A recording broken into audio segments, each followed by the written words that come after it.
¿Qué tal? Muy buenos días tengan todos ustedes. Les damos la más cordial bienvenida a toda la comunidad CUSEA y a todos los que nos siguen a través de esta transmisión.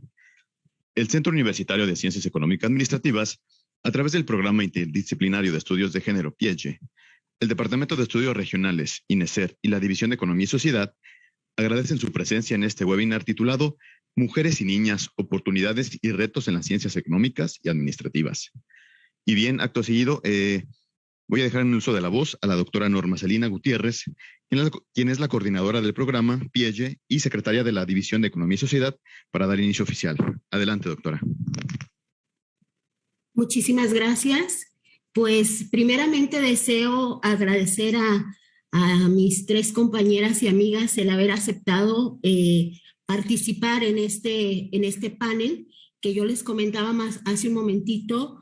Lo considero más una charla entre compañeras y amigas, y para que no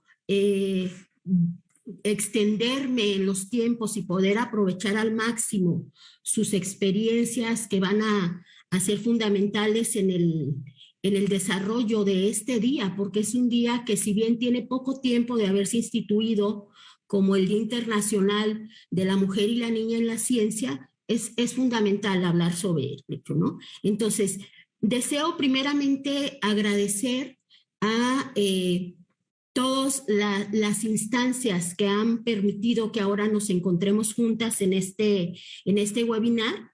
Primeramente al director de la División de Economía y Sociedad, el doctor Antonio Sánchez Bernal, a las autoridades de rectoría, al rector mismo, al doctor Antonio Nava, el secretario académico, se oyó como que fuera al rector, el maestro Gustavo Padilla Montes, y a todas las autoridades. Mando un abrazo en estos momentos difíciles al doctor Juan Carlos Ramírez. Sé que pronto estará al 120. Él iba a moderar en un primer momento esta charla, pero bueno, hubo una situación que sé que superará pronto.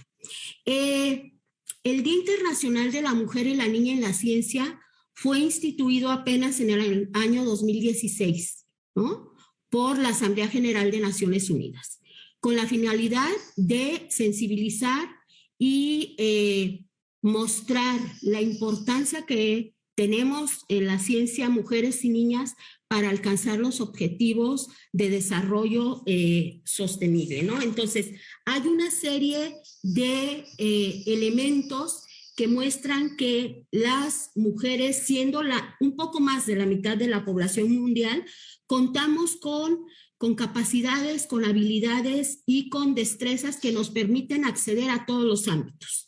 Y el ámbito de las ciencias no es la diferencia. Sin embargo, existen brechas importantes en términos del acceso precisamente al ámbito de las ciencias, al ámbito académico, y en ese sentido, este día, como los demás días internacionales, lo que plantean precisamente es: hay que sensibilizar, hay que promover y hay que visibilizar estas desigualdades, que al final las desigualdades de género las encontramos desafortunadamente en todos los ámbitos en los que nos desarrollamos mujeres y hombres, y que debemos buscar las maneras y estrategias para cortar, erradicar estas diferencias que permitan vidas plenas con acceso a derechos humanos, justicia social y el ámbito precisamente laboral, en el ámbito de las ciencias es uno de ellos, ¿no?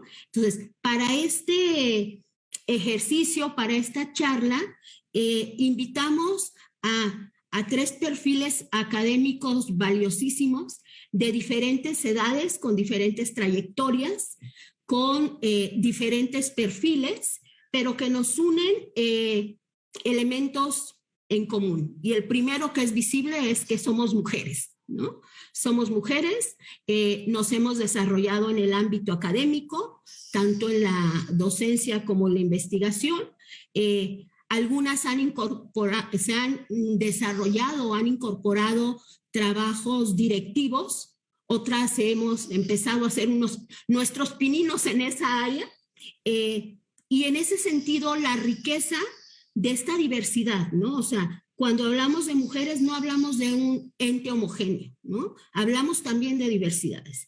Y aquí el ejercicio que les he invitado a desarrollar en esta mañana es precisamente desde nuestra historia de vida, desde nuestra trayectoria personal, académica, laboral, cómo es que hemos vivido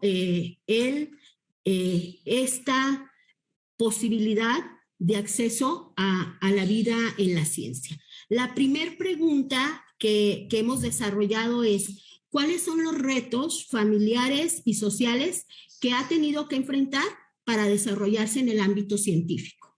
Y si les parece bien, arrancamos de acuerdo al orden que establecimos en el cartel con la doctora Noemí Silva Gutiérrez, que es precisamente la jefa del Departamento de Ciencias Sociales y Jurídicas. Le pediría, por favor, que nos haga una síntesis de su currículum y que después pudiera aportarnos qué es lo que ha sucedido y cuáles son los retos que usted ha enfrentado precisamente en este escenario. Muchísimas gracias. ¿Qué tal? Muy buenos días, colegas, compañeras y también pues a todas y todos los que nos puedan estar acompañando en esta transmisión. Pues primeramente quiero agradecer por la invitación, por la iniciativa que tuvo la doctora Celina y también, como ya nos comentó, desde la División de Economía y Sociedad para poder organizar pues esta pequeña charla. Pequeña pero relevante indudablemente por pues los temas que implican justamente la participación de las mujeres en el campo académico, en el campo científico. Entonces, agradezco mucho esta iniciativa y esta invitación.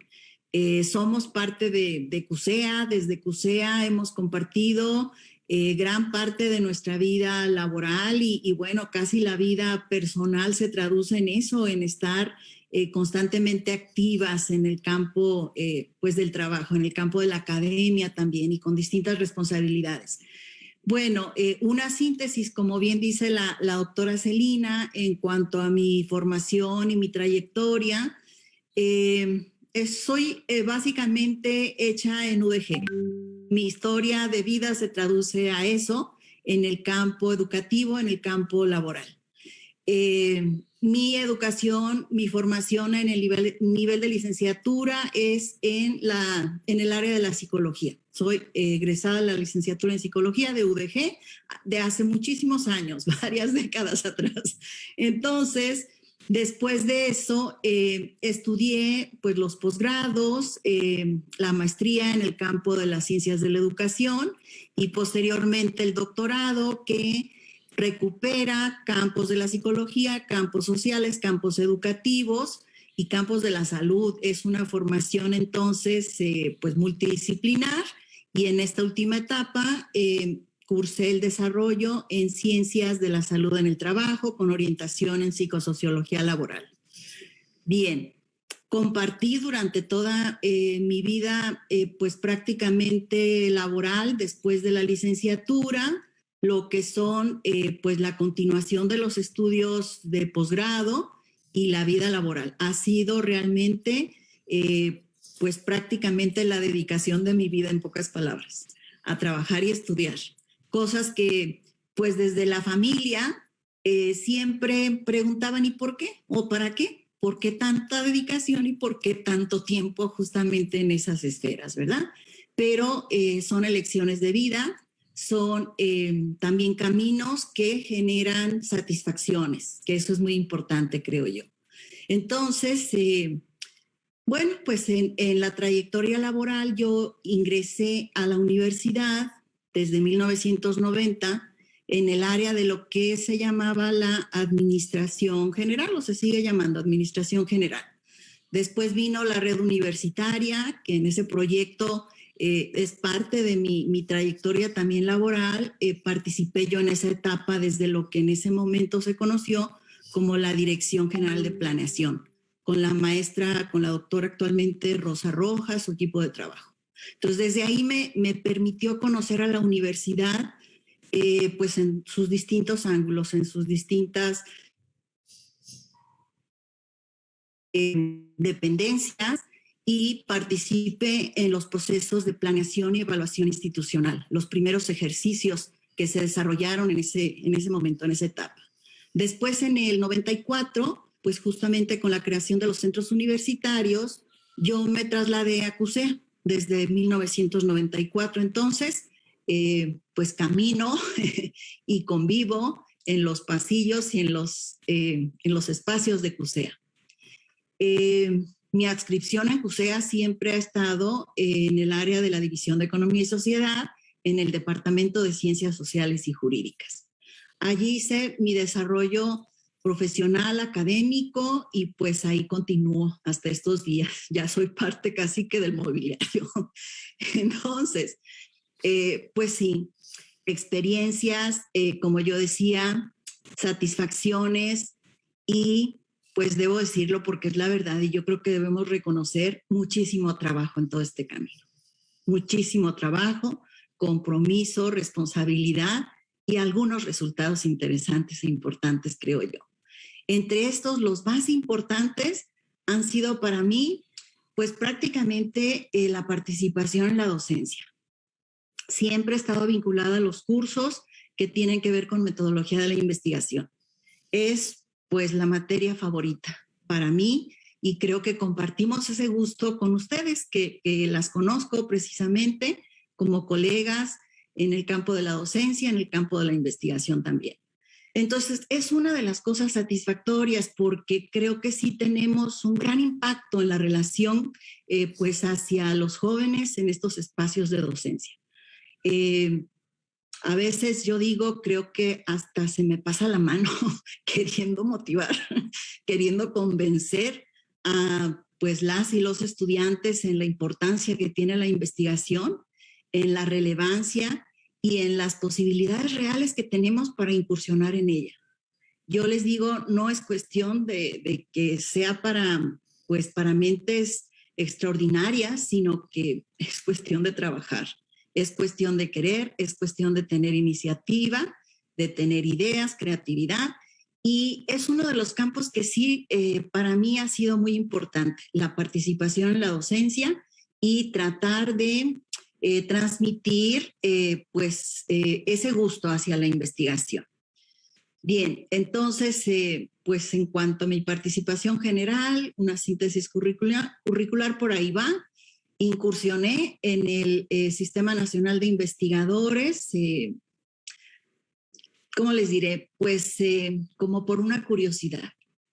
Realmente no fue mi meta, ¿eh? Yo nunca establecí como el doctorado para el SNI, cuestiones por el estilo, sino que pues una cosa llevó a la otra.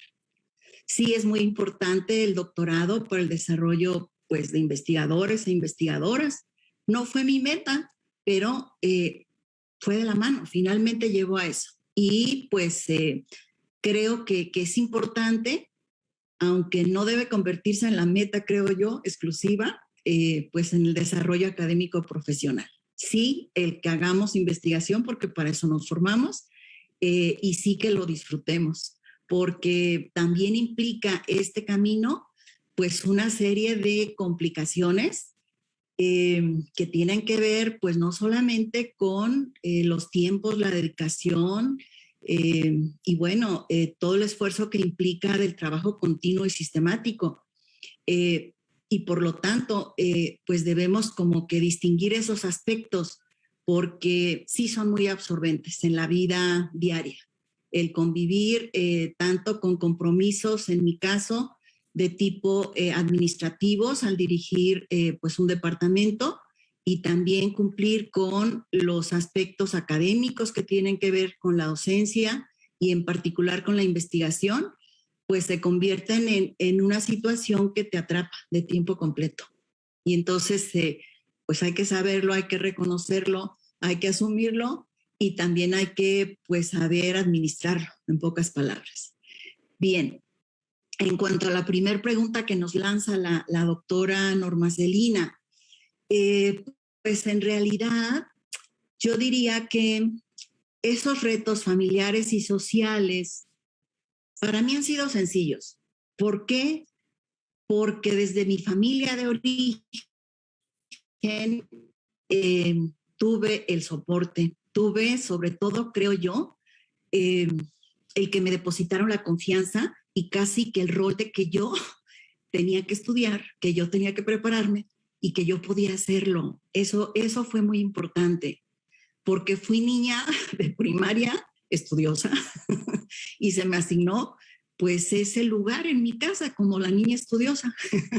Entonces, pues como que había que cumplir con eso, pero a mí me gustó, a mí me interesó y pues yo lo establecí como mi camino. También eso fue de alguna manera pues el origen, digamos, ¿verdad?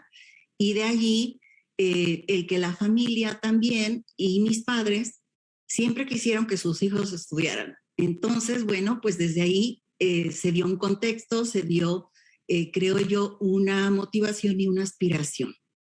Entonces, para mí no fue en ese sentido difícil.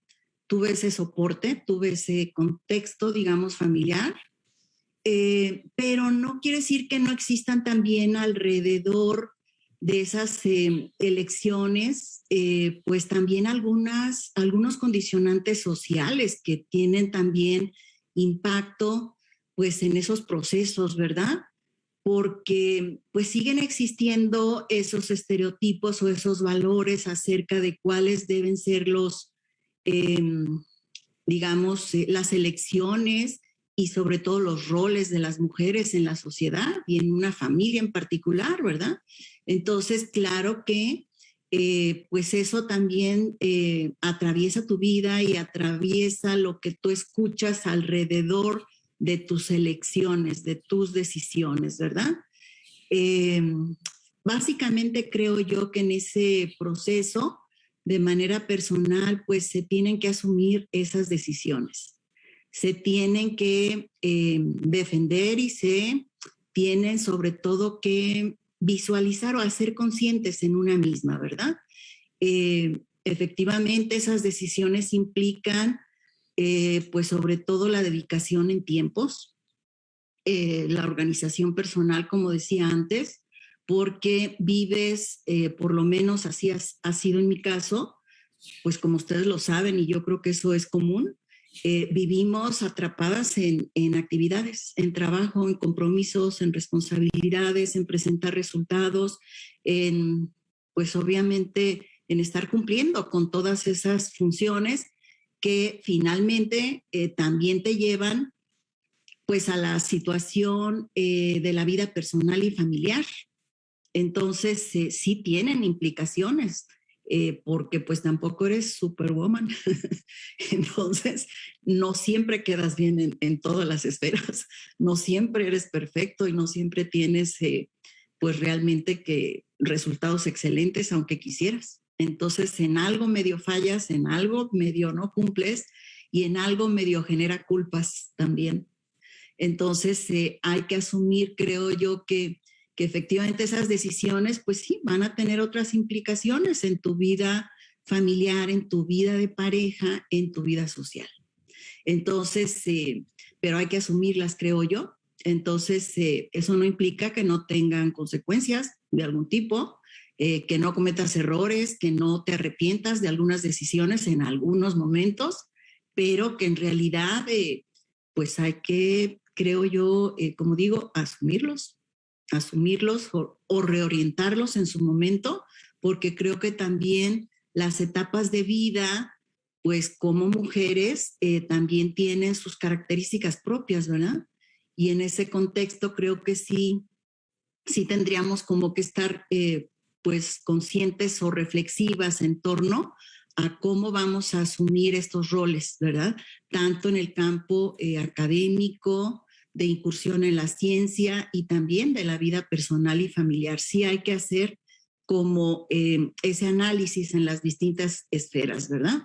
Creo que lo dejaría por ahí por este momento para no acaparar desde el principio. Entonces, tratemos de ceder la voz también a las compañeras que seguro tienen algo muy interesante que decir. Muchas gracias.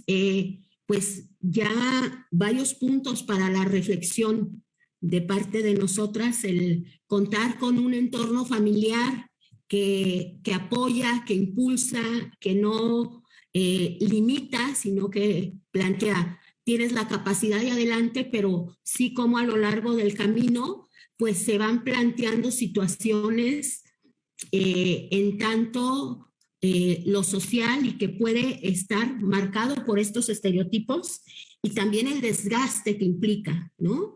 Y el buscar los equilibrios entre lo familiar, lo laboral, los procesos de aprendizaje.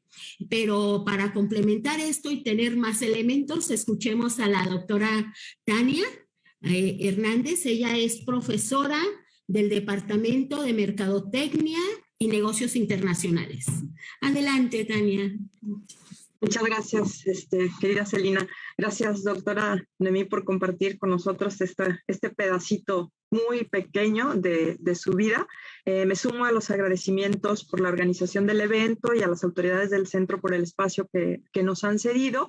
Y bueno, mi historia curricular, mi historia profesional, yo estudié en el año de 1994 la licenciatura en Comercio Internacional. Por vicisitudes de la vida, busqué una maestría orientada a dirección estratégica para la calidad.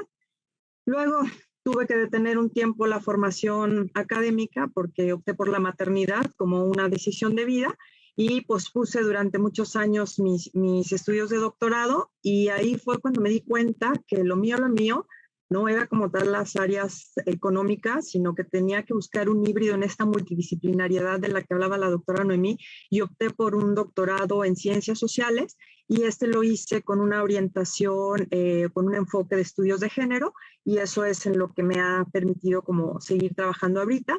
Mi trayectoria profesional, yo tuve la oportunidad de trabajar 10 años en una empresa familiar, una empresa privada de servicios de logística, y luego me incorporé a la docencia, algunos cargos directivos dentro del centro universitario, pero finalmente tomé la decisión de retomar ese proyecto de vida que era la investigación, que era lo que más me apasionaba en la vida.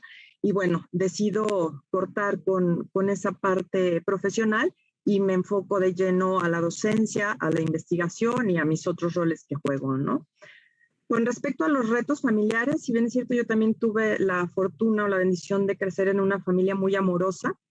Sí tuve la desfortuna, por llamarlo de alguna manera, de crecer en una familia todavía con muchos prejuicios y con muchos estereotipos machistas, ¿no? Entonces, dentro de los primeros retos a los que yo me tuve que enfrentar fue la decisión de qué estudiar, ¿no?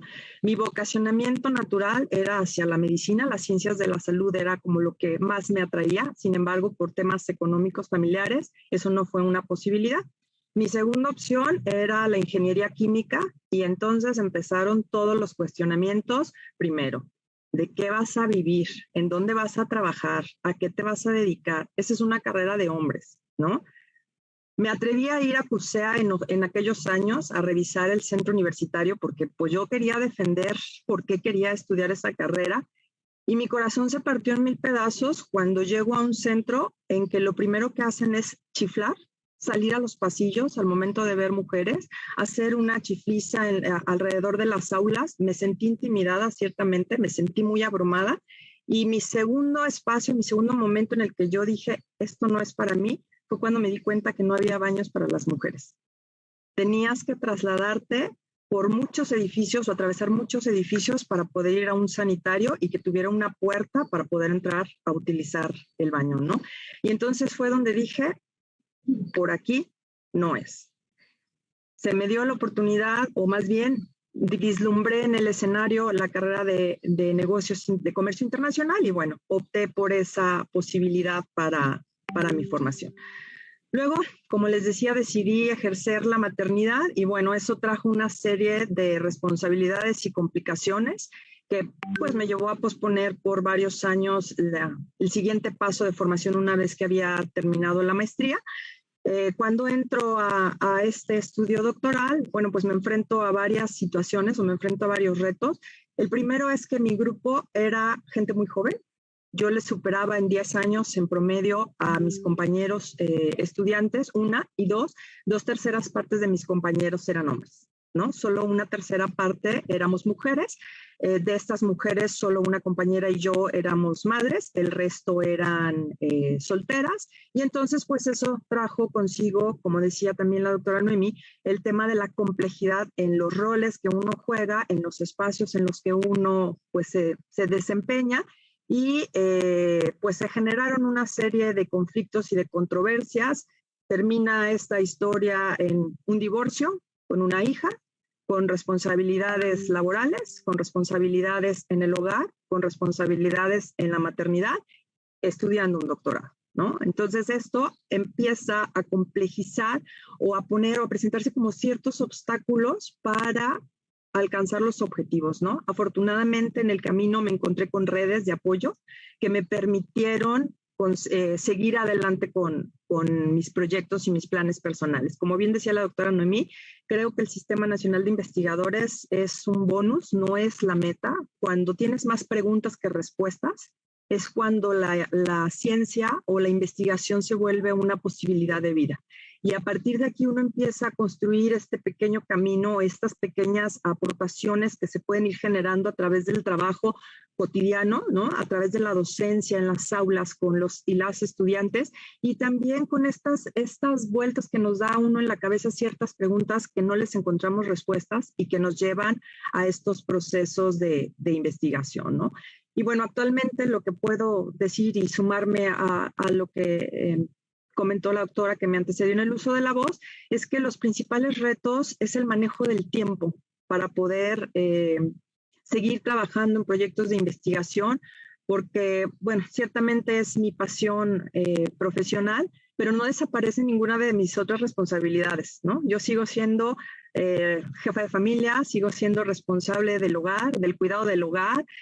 También tengo que desempeñar mis trabajos o mis funciones como docente, tengo que hacer mis actividades de tutoría, mis actividades de vinculación, es decir, todo este pool de cosas que están presentes y no desaparecen por arte de magia cuando tú te dedicas a la investigación, ¿no? O sea, tú sigues lavando los trastes en tu casa, tú sigues haciendo de comer. Si tienes la posibilidad de buscar una persona de apoyo, pues lo haces, pero también hay un costo de hacer este tipo de cuestiones, ¿no? Entonces la carga o la responsabilidad no se disminuye, por el contrario, se incrementa, ¿no? El trabajo, las jornadas dejan de ser dobles para convertirse en triples, y entonces uno tiene que sacar espacios de donde puede para poder continuar con sus proyectos de investigación y no dejarlos en el limbo, porque uno de verdad encuentra pasión en la investigación, porque aprende todo el tiempo estás aprendiendo, tu cabeza todo el tiempo está dando vueltas, todo el tiempo quieres saber más, ¿no?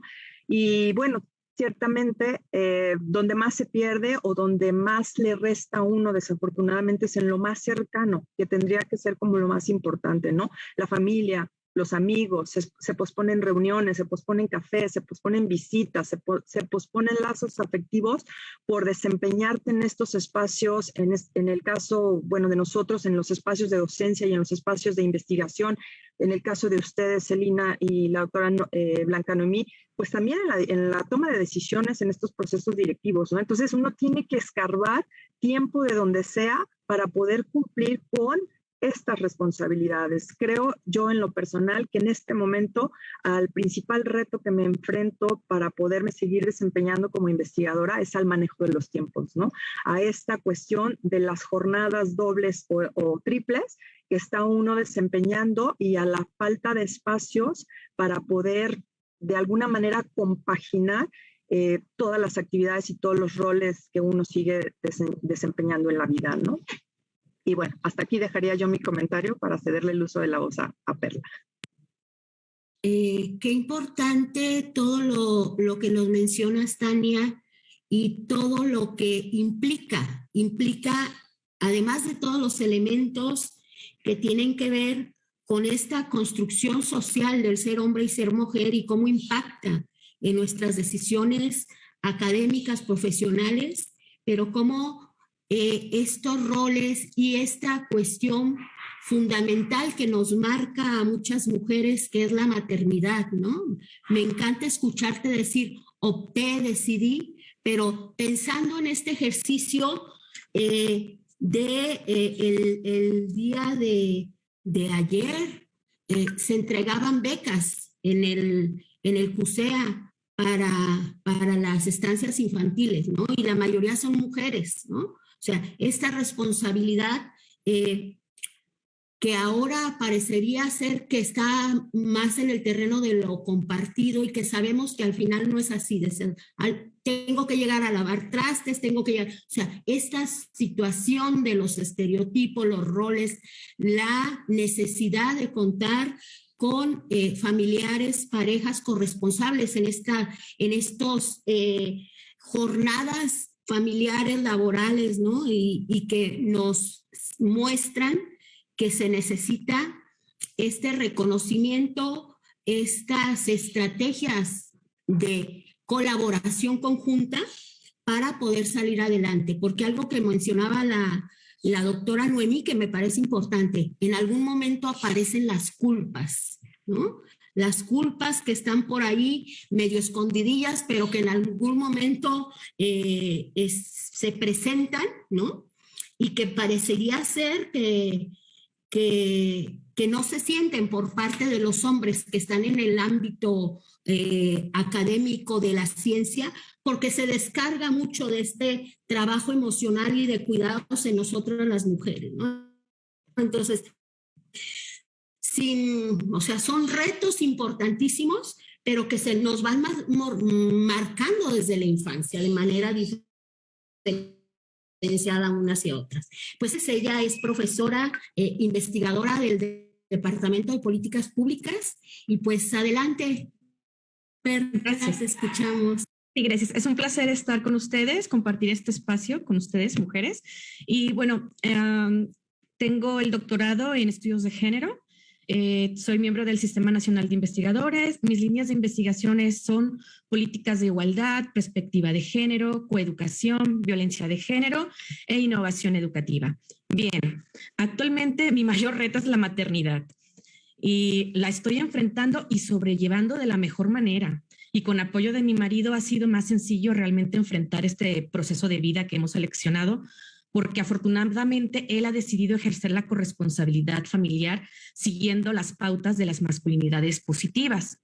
Sin embargo, ser madre, docente, investigadora y en tiempo de pandemia realmente ha requerido una estricta organización porque es complicado desarrollar una producción científica continua, ya que en la pandemia cerraron guarderías, mi red de apoyo y familiar no podían cuidar a mi bebé por el temor de poder contagiarse de COVID, por lo que asumí los cuidados de mi hija hasta que mi marido saliera de trabajar de las 4 paredes del home office y así poder dedicarme a los compromisos que conlleva la actividad científica. Por ejemplo, antes de que naciera mi hija, realizaba 4 artículos y participaba aproximadamente como en 9 conferencias nacionales e internacionales relacionadas con los estudios de género. Sin embargo, actualmente solo realizo 2 artículos científicos y 2 conferencias al año, que es mi meta realmente para poder dándole tiempo de calidad a mi hija y cumplir con todos los compromisos de docencia y academia que pues conlleva, ¿no? Y creo firmemente que al ingresar mi hija al colegio tendré varias horas para retomar el ritmo de producción científica sin tanto estrés. ¿Sí? Otro reto que he tenido que enfrentar como mujer investigadora joven ha sido ingresar a los grupos tutoriales para dirigir tesis, porque estos grupos son muy cerrados y renuentes a incorporar tanto académicas y académicos de nuevo ingreso en la institución, y en la mayoría son dirigidos por varones, los cuales suelen reproducir las prácticas del paternalismo institucional, y aún es más complicado dirigir tesis de los programas nacionales de posgrado de calidad. Tuve que esperar 7 años para ser invitada a dirigir tesis de posgrado, pero siendo miembro del Sistema Nacional de Investigadores, pues facilita un poco más el ingreso a estos grupos tutoriales, o por tener un doctorado en estudios de género, ya que pocas investigadoras en la red universitaria cuentan con dichos estudios. Por mi parte es mi intervención en esta pregunta.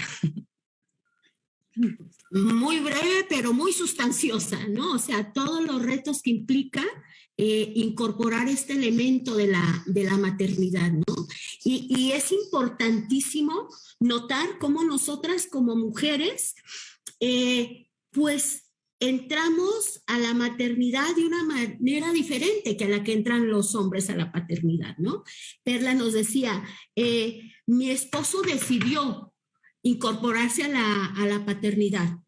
Y nosotras, una vez que está este escenario del ser madres, no es una cuestión de decisiones, te toca, ¿no? Te toca, no es que voy a decidir entrarle y ayudarte, no. O sea, eres la responsable mayor porque biológicamente tenemos esta capacidad, ¿no?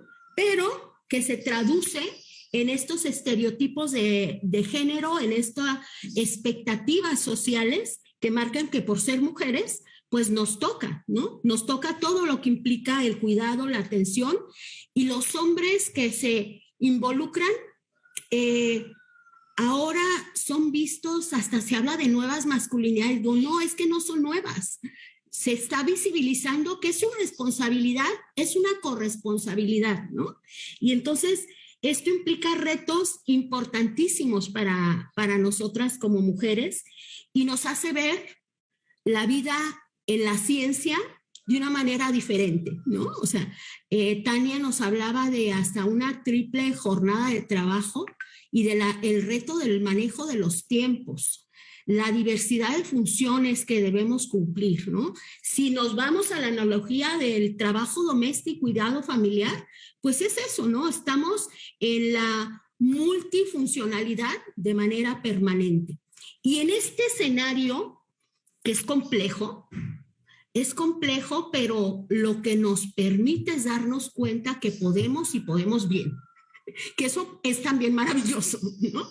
Porque cómo permeamos estas experiencias personales a lo institucional y el apoyo a las mujeres que vienen, ¿no? Mujeres jóvenes, mujeres niñas, decirles tú puedes, pero en un escenario de igualdad de género, en el que los derechos humanos no se cuestionen, no se vean como una dádiva, sino que es una cuestión de justicia social, ¿no? Entonces tenemos dos aspectos que por cuestiones de tiempo incorporaría en una sola pregunta. ¿Cuáles son las estrategias que como mujeres comprometidas en generar espacios en las que mujeres más jóvenes, mujeres niñas, vean esta posibilidad, por ejemplo, de entrar a las ingenierías y no sea el miedo a la situación del hostigamiento y el acoso el que les reprima para lograr un sueño, ¿no?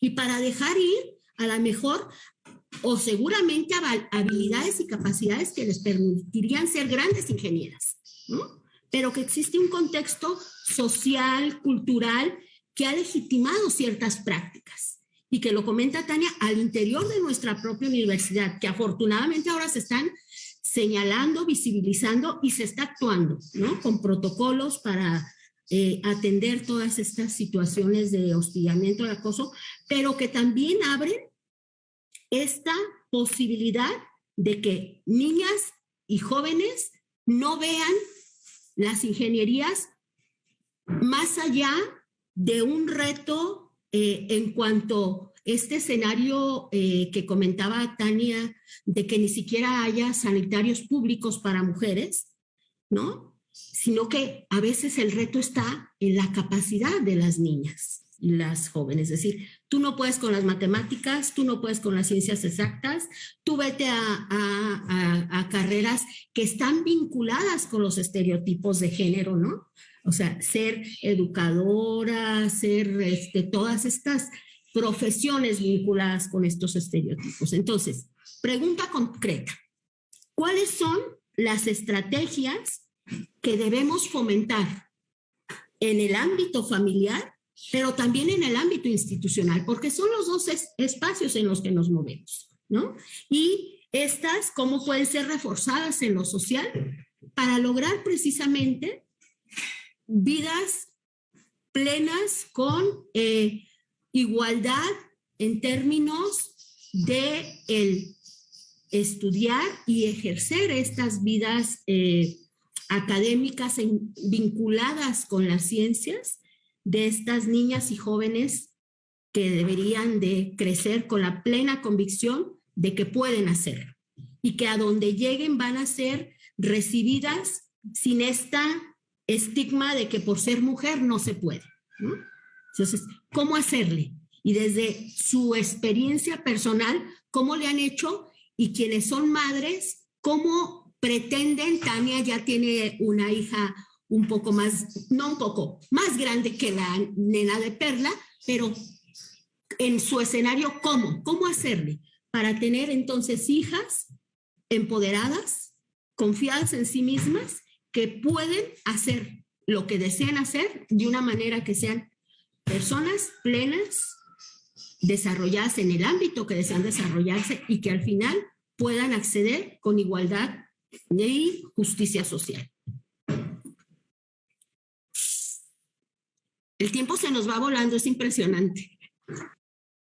Doctora Noemí. Bueno, yo les iba a ceder la voz a las mamás, pero bueno, brevemente, creo que siempre hemos escuchado en los distintos estudios que analizan estos temas de la educación, el género, que gran parte de las expectativas profesionales de las niñas y de las mujeres pues se generan en la familia, que los padres son el eje central para el desarrollo justamente pues de esas expectativas, ¿verdad? En cuanto a que estudien para empezar una carrera profesional, pero creo que no depende solo de eso, bien lo sabemos, porque existe el contexto social y cultural, ¿verdad?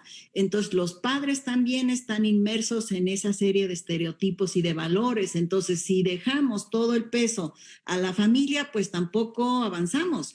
Y tan demostrado está que no hemos avanzado que en este libro, que tal vez ustedes hayan visto por ahí, Participación Femenina en la Educación Superior, que ya tiene 20 años, se me hace increíble, pues justamente se documentó cómo a partir de la expansión de la matrícula universitaria, en el caso de México, pues la educación superior se fue configurando, pero básicamente pues en carreras tradicionales, típicamente. Y esa situación no ha cambiado a la fecha.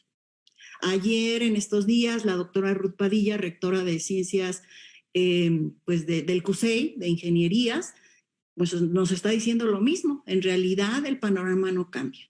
Y no cambia porque pues ahí está ese contexto social y cultural, ¿verdad? Entonces, ¿qué podemos hacer? Pues sí, que los padres fomenten, para empezar, creo yo, los temas de autoestima, los temas de empoderamiento. Pero hay que ayudar a los padres, porque algunos padres pues tienen preparación, tienen claridad, tienen pues toda esa perspectiva. Los que tienen también una educación previa, una formación, aunque eso no es garantía para pues tratar de eliminar ese tipo de estereotipos, pero en algo ayudará, por lo menos tienen más información. Entonces, pero no los podemos dejar solos. Creo que esos espacios sí se deben fomentar pues desde las instituciones de educación superior. Y no solamente en la educación superior, sino desde la educación básica, porque creo que ahí está el meollo del asunto. Les cuento brevemente una situación que yo siempre he tenido presente en toda mi vida desde la primaria. Ustedes son muy jóvenes, pero en los libros de texto de la época en que yo cursé la primaria, había una lectura básica donde se hablaba de pues las profesiones o los oficios para las mujeres, y la lectura se llamaba enfermera, aeromoza o secretaria. Esa lectura a mí nunca se me ha olvidado, porque yo me quedaba con la gran inquietud de que pues, ¿por qué solo eso? Eso a mí no me gustaba, eso yo no quería, pero me imagino el impacto tan tremendo que tuvieron esas lecturas y esos ejemplos en la educación, pues de las niñas y de las mujeres. Pero sin embargo, también entiendo por qué existe todo ese panorama, porque realmente las expectativas también van de la mano, pues con las oportunidades y con las posibilidades. Entonces, pues hasta dónde les van a dar expectativas los padres a sus hijas, a sus hijos en general, cuando también pues ahí están implícitas las cuestiones económicas para empezar. Los accesos a la información y pues las relaciones, las posibilidades de buscarles espacios para conseguir becas y demás, ¿no? Entonces, es todo un gran reto. Este sí lo veo como un gran problema, ¿verdad? Pero creo que desde las instituciones sí podemos generar algunas estrategias a nivel de talleres de formación, pues justamente de planes de vida, de planes de educación, de planes académicos, de expectativas profesionales y de cuestiones que tengan que pues incidir justamente también en esa formación de la parte emocional y también de la elección, pues obviamente de una formación o de las posibilidades de por lo menos abrir caminos hacia los distintos campos profesionales, educativos y de incursión en la ciencia. Hay otros aspectos particulares que comentar, pero otra vez les dejo la voz a mis compañeras. Adelante. Muchas gracias. Doctora Tania. Bien, sí, yo estoy completamente de acuerdo con la doctora Noemí. Ciertamente tendríamos que empezar a modificar los status quo con respecto a los estereotipos de las profesiones desde la educación básica, seguirla permeando en la educación media superior hasta fortalecerla en la educación superior, ¿no? De repente ya cuando llegan a la educación superior, las y los jóvenes ya traen como el issue de la investigación da flojera, ¿no? La investigación es un trabajo que no reditúa, que no sirve, que no abona. Entonces, tendríamos que estar modificando desde la educación básica esos estereotipos que se crean con respecto a las profesiones y desde, como decía también la doctora Noemí, desde el hogar y desde los espacios sociales en edades tempranas, creo que lo más importante es romper con los estereotipos en la primera infancia, ¿no? Creo que eso de los juguetes sexuados, donde las niñas cuidan muñecas, tienen cocinita, pero los niños arman legos, los niños corren carreras, hacen autopistas y desarrollan todas estas habilidades lógicas, matemáticas, debería ser como el primer paso para romper como este estereotipo asociado a la profesión futura o al espacio futuro en el que se realizan las niñas, ¿no? También creo que una parte muy importante y que en mi caso personal funcionó es incluir juegos de mesa donde interactúes con tus hijos conforme van avanzando en su edad, que involucren actividades relacionadas con la ciencia, ¿no? El atrever a agarrar productos que tienes en tu cocina y ponerte con tus hijos a hacer experimentos, con tus hijas a hacer experimentos para que ellas vean y se motiven de cómo es que en términos químicos, en términos físicos, en términos biológicos hay efectos y se crezca ese incentivo, se crezca esa orientación de los niños de las niñas, perdón, hacia ese espacio. Algo que también creo que es importante cuando se tiene la posibilidad y el acceso, como lo decía la doctora Noemí, no todos estamos en el mismo espacio del privilegio, ¿no? No todos podemos hablar desde el mismo espacio del privilegio porque existen de verdad diferencias y brechas abismales entre las infancias y entre las economías de los hogares.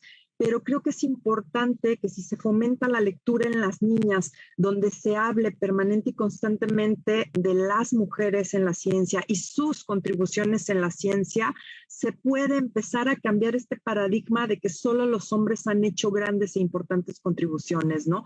Creo que existe esta deuda histórica con nosotras las mujeres, no nada más en términos institucionales, ¿no? Y que, como bien dice Celina, han empezado a cambiarse algunos pactos patriarcales que se tenían muy arraigados, se empiezan a hacer visibles ciertas situaciones que estaban sucediendo al interior de nuestra casa de estudios y también en otros espacios y otros contextos sociales. Eso creo que es un paso importante, pero creo que esta deuda histórica todavía se mantiene, ¿no? Entonces, creo que otra manera desde la educación media superior, donde se podían hacer estos cambios, es empezar a incorporar lecturas de estas mujeres científicas, ¿no? O sea, ¿dónde están las aportaciones reconocidas? Si no es Marie Curie, no sabemos nada sobre Rosalind Franklin, no sabemos nada sobre Ada Lovelace. O sea, hay muchísimas mujeres en la ciencia que han hecho aportaciones importantes, pero que no han sido reconocidas y que seguimos sin reconocer en nuestros espacios de trabajo, ¿no? Y creo que esa sería también una parte importante.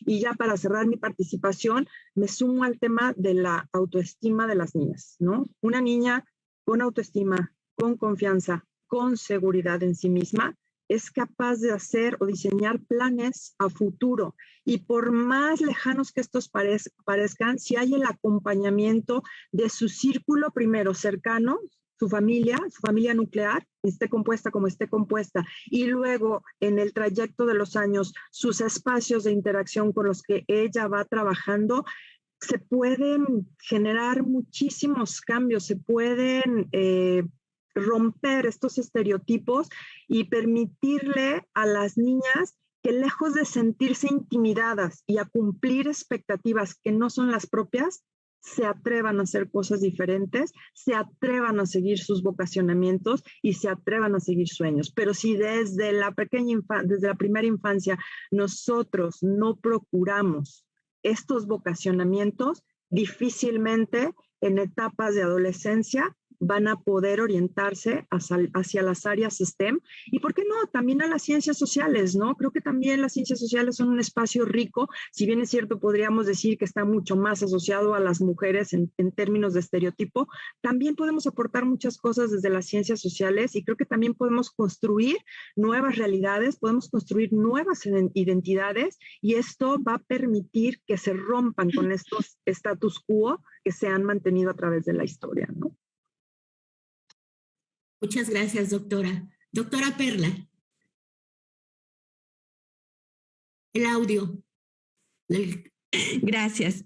Bien, principalmente nombrar, visibilizar, eliminar los códigos ocultos del poder informal dominante de carácter patriarcal que produce desequilibrios entre hombres y mujeres para poder cruzar el laberinto de cristal universitario, así como reforzar los mecanismos de transformación democrática con visión de género en la normatividad universitaria que promueva y garantice la igualdad de oportunidades para acceder a las licenciaturas o carreras libres de sesgos.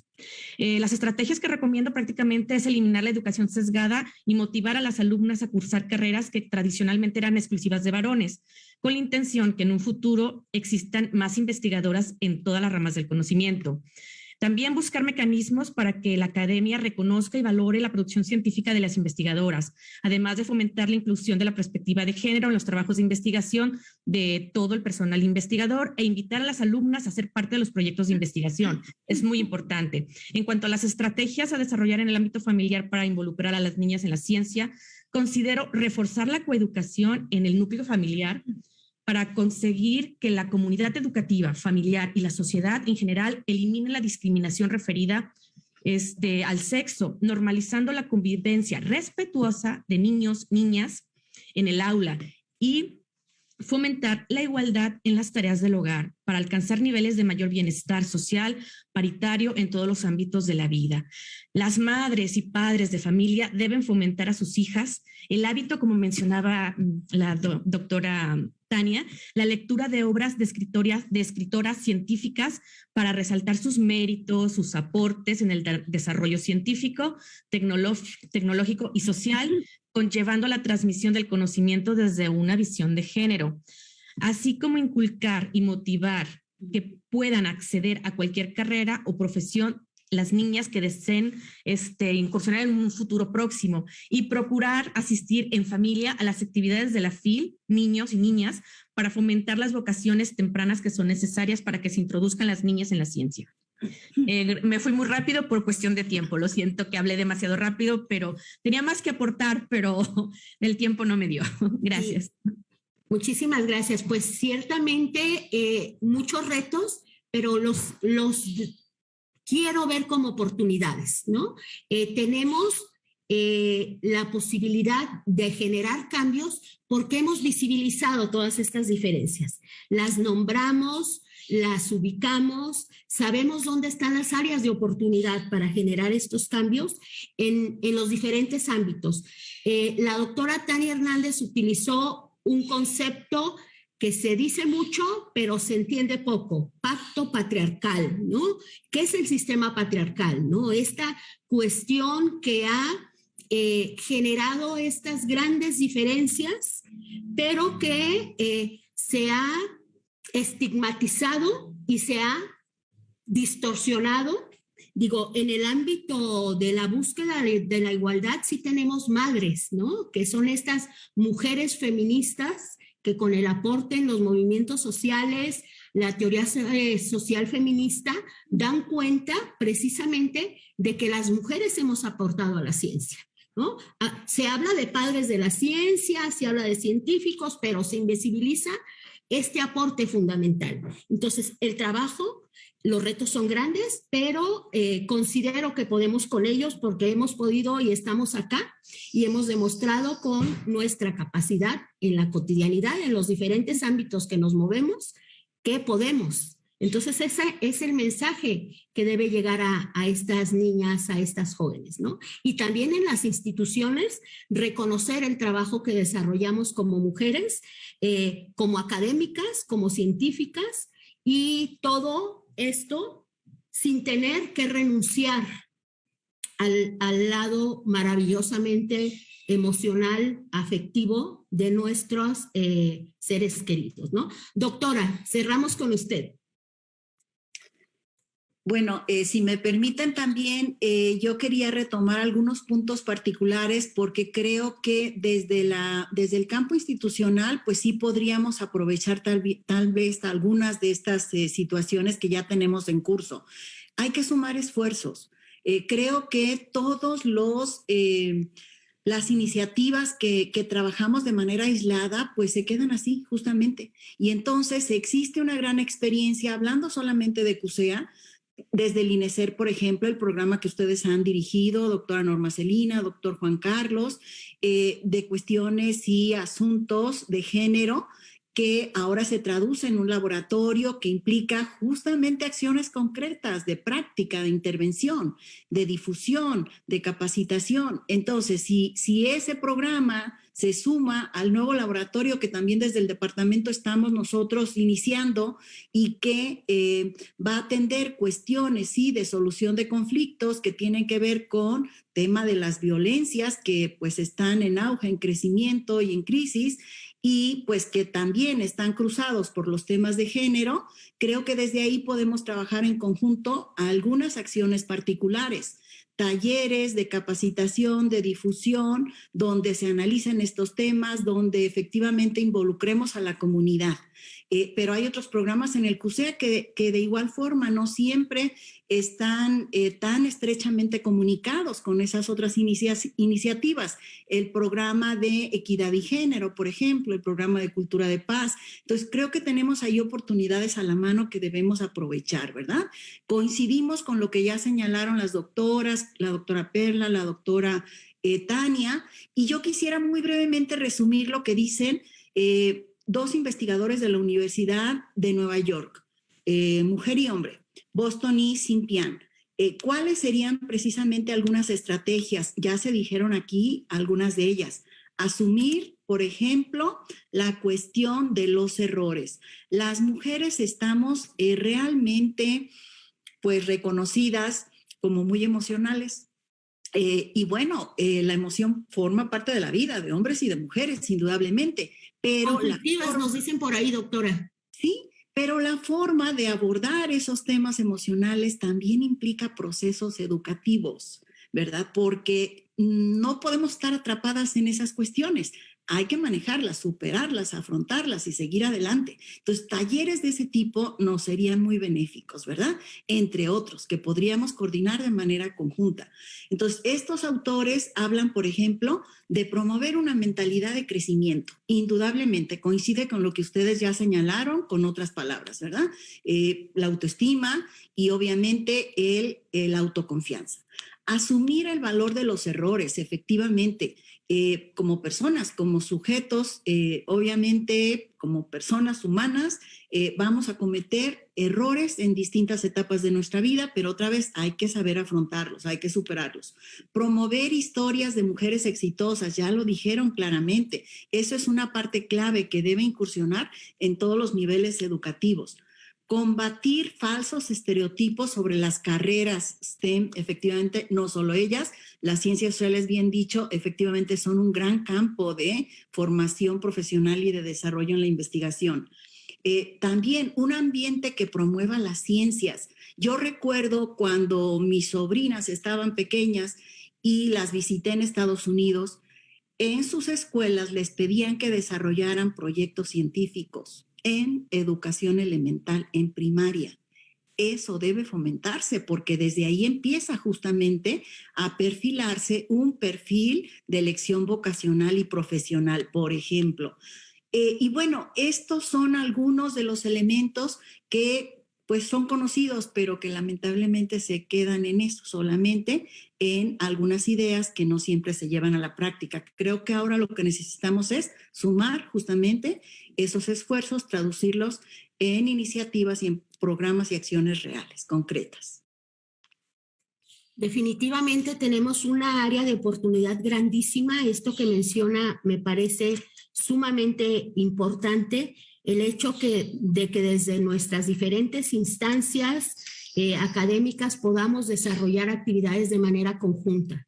Sumar precisamente para promover el hecho de que al interior de nuestro centro universitario y de la comunidad y sociedad en la que nos desarrollamos tengamos estas oportunidades del trabajo basado en el reconocimiento de las capacidades que tenemos, ¿no? Y que no sea el sexo, el género lo que determine que podemos o no salir adelante en el ámbito de las ciencias, en el ámbito profesional. Pues agradezco muchísimo su participación, les agradezco su generosidad. Sé que tienen muchísimas actividades el día de hoy, tenemos una agenda pendiente importante y desde el Programa Interdisciplinario de Estudios de Género les hago llegar todo mi agradecimiento por su sororidad, por su acompañamiento en este proceso. Como bien lo mencionaba la doctora Noemí, tenemos proyectos importantes, interesantes, que tienen que ver con estos laboratorios, ¿no? El próximo laboratorio interdisciplinario de estudios de género, del cual formarán parte ustedes tres, ¿no? Una vez que sea una realidad. Entonces, las abrazo con muchísimo cariño y pues seguimos trabajando de manera conjunta. Muchas gracias. Que tengan una excelente mañana y una excelente tarde. Gracias por acompañarnos. Muchas gracias. Un placer coincidir. Justo. Gracias. Gracias.